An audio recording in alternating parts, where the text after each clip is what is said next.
आज की इस वीडियो में हम आपको एक कथा के माध्यम से बताएंगे कि तुलसी के पास दिया जलाने से कौन से फल की प्राप्ति होती है। मित्रों, तुलसी की पूजा सभी लोग करते हैं और दीपक भी जलाते हैं, परंतु आज आपको पता चलेगा कि तुलसी के पास कब दीपक जलाने से घर में माता लक्ष्मी का वास होता है और तुलसी के पास दीपक जलाने से पहले कौन से मंत्र का जाप करना चाहिए। मित्रों, एक बार फिर से आप सभी का स्वागत। का ज्ञान अत्यंत शुभ माना जाता है। मित्रों, जो भी मनुष्य तुलसी के पास प्रतिदिन जल चढ़ाता है या दीपक जलाता है उसे कौन सा फल मिलता है। मित्रों, हम आपको यह भी बताएंगे कि तुलसी के पास तेल का दीपक जलाना चाहिए या फिर घी का दीपक जलाना चाहिए। मित्रों, आप सभी को इस कथा को शुरू से लेकर अंत तक पूरा अवश्य श्रवण करना है, क्योंकि आधा अधूरा ज्ञान पाप के समान होता है। जो भी श्रोतागण इस कथा को पूरा शुरू से लेकर अंत तक सच्चे मन से श्रवण करते हैं,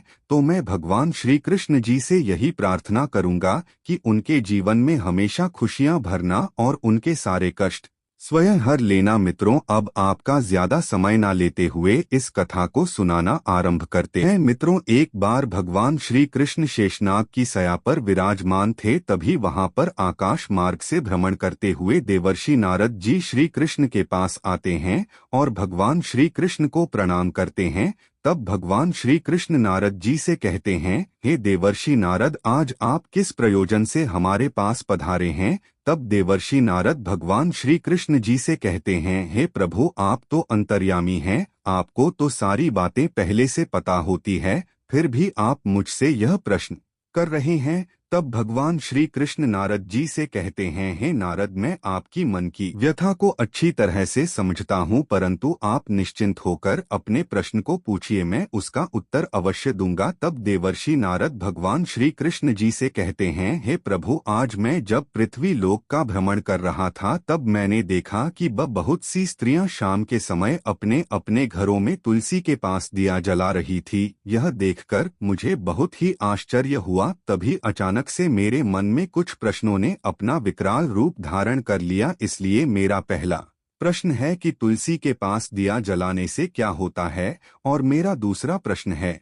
तुलसी के पास दिया जलाते समय कौन से मंत्र का जाप करना चाहिए। तब भगवान श्री कृष्ण देवर्षि नारद जी से कहते हैं, हे नारद, मैं आपके सभी प्रश्नों का उत्तर एक अत्यंत महत्वपूर्ण कथा के माध्यम से देना चाहता हूं, परंतु आपको इस कथा को शुरू से लेकर अंत तक पूरा अवश्य श्रवण करना होगा। तब देवर्षि नारद भगवान श्री कृष्ण जी से कहते हैं, हे प्रभु, आप निश्चिंत होकर इस तुलसी कथा को सुनाइए। मैं आपको वचन देता हूँ कि मैं इस कथा को शुरू से लेकर अंत तक पूरा अवश्य श्रवण करूंगा और समस्त लोक में भी विख्यात करूंगा। तब भगवान कृष्ण देवर्ष नारद जी को कथा सुनाते हुए कहते हैं, हे नारद, की नगर में रामू नाम का एक पंडित रहता था। वह अत्यंत गुणवान, चरित्रवान तथा वेदों के मार्ग पर चलने वाला था। उसने समस्त शास्त्रों का अध्ययन किया हुआ था। उस पंडित की एक पत्नी थी, उसका नाम किरण था, जिसे लोग भला बुरा कहकर पुकारते थे, क्योंकि वह सदैव ही अपने पति को अपमानित करती थी। वह अपने पति के लिए कटु वचन कहती, पति को भयंकर दुख देती थी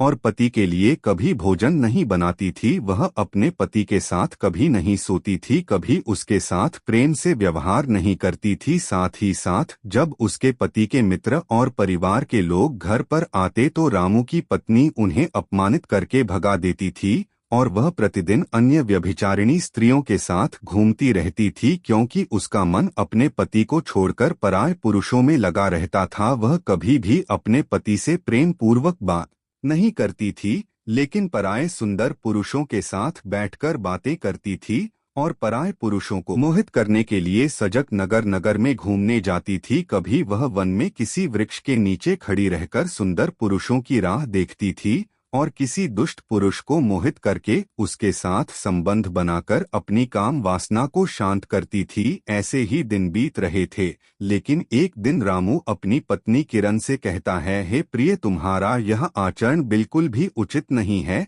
क्योंकि इस प्रकार से पाप करने पर तुम्हारा अहित ही होगा। इसीलिए तुम अभी से यह सभी बुरे कर्म करना छोड़ दो, क्योंकि तुम्हारे इस प्रकार के व्यवहार से मुझे बड़ा दुख हो रहा है। तब किरण अपने पति सौरी है, ना जाने किस पाप के कारण मेरा विवाह तुझ जैसे भिखमंगा के साथ हुआ है। मुझे तो लगता है कि मैंने अवश्य ही पिछले जन्म में कई सारे पाप किए होंगे, जिसकी वजह से इस जन्म में मुझे ऐसा गरीब पति मिला। क्योंकि तू मेरी कोई भी इच्छा पूर्ण नहीं कर सकता, मुझे विवश होकर तेरे साथ तेरी इस टूटी फूटी झोपड़ी में गुजारा करना पड़ता है और भिक्षा में मिला हुआ भोजन खाना पड़ता है। अब मैं और इस कष्ट को सहन नहीं करने वाली हूँ, इसीलिए किसी दिन मैं तुझे छोड़कर अवश्य चली जाऊंगी। क्योंकि तेरे साथ रहूंगी तो इस जन्म में भी मेरे द्वारा पाप ही होंगे, इसीलिए अब मैं तुझे त्याग कर किसी अन्य धनवान पुरुष से विवाह करूंगी। और अब अपनी पत्नी की यह बात सुनकर अपनी पत्नी किरण से कहता है, हे प्रिय, तुम इस प्रकार के अपशब्द ना कहो। इस प्रकार से अपने पति को त्यागने का विचार अपने मन से छोड़ दो। क्योंकि जो स्त्री अपने पति को त्याग कर पराये पुरुष के पास जाती है उसका सदैव अहित ही होता है